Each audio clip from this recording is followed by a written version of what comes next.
I'm bummed they took this route. It's kind of taken away from the sport, the heart of the sport. You know, it's about the top guys fighting each other. This isn't WWE. This is fighting. This is what it's all about. And so when they make moves like this, it definitely makes you question a lot of things and what you're doing and how you approach things. Well, of course, he's kind of bummed out because, you know, this fight with me and George, hopefully, touch wood, it does a lot of business, does big numbers, and we both make a lot of money. Of course, that could have been Rockhold had I not knocked him out. So, you know, he's a little bitter about the situation. But my point is, though, to Luke, is why is he so bothered? Because he hasn't even fought since that fight. He was scheduled to face Jacare, he pulled out, said he was injured, whatever. If he was, then God bless him and all the best in your recovery. But he has to fight. It's as simple as that. So whether or not I was fighting GSP or Yoel Romero, it wouldn't make a blind bit of difference to Luke Rockhold because he wouldn't be getting the title shot. Yeah. You know, he was supposed to fight Jacare. He pulled out. At this moment in time, there is no talk of a fight. He's even calling out Fabrizio Werdum, which is ridiculous. That's just him trying to get some headlines because he knows he's never going to get to face Fabrizio Werdum. Werdum ain't going to take the fight. He's focused on the heavyweight title.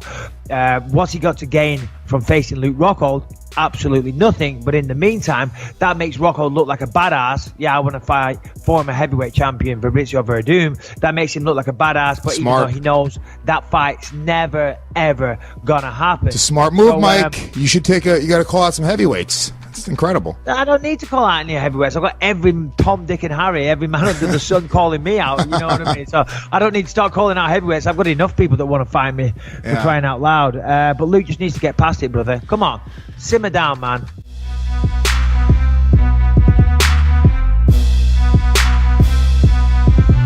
Vanderlei Silva would be the most personal grudge and maybe the only personal fight I've ever had.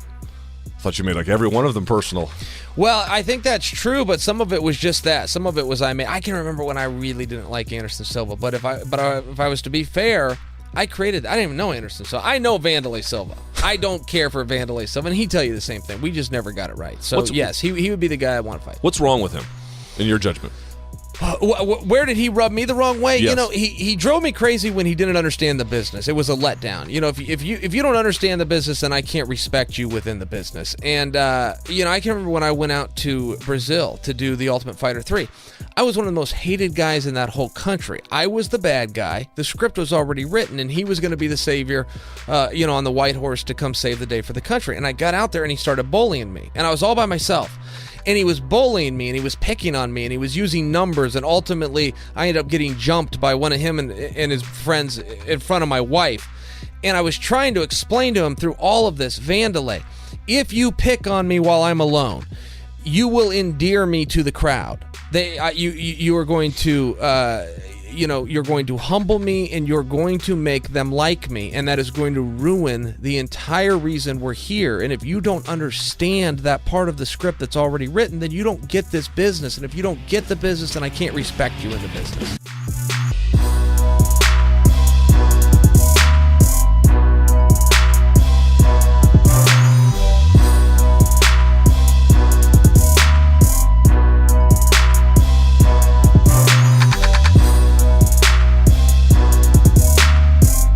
First fight, I picked Daniel Cormier to win, but in a rematch, it's going to be very, very interesting because we all know that we all see what happened in the first fight. So I feel like there's a lot of blueprint for Anthony Johnson to get better.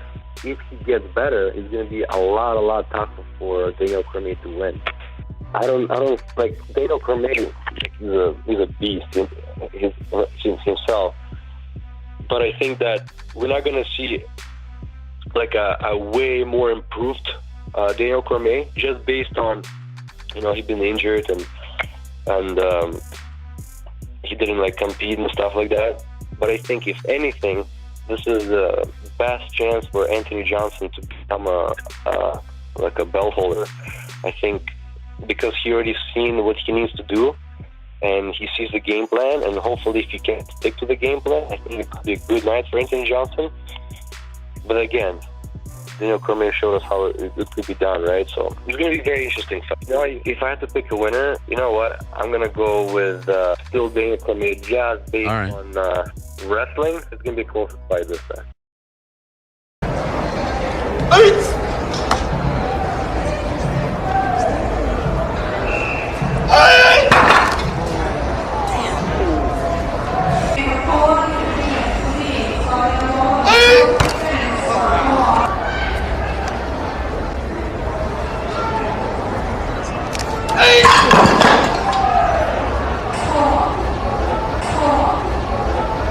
Get the fuck out of here!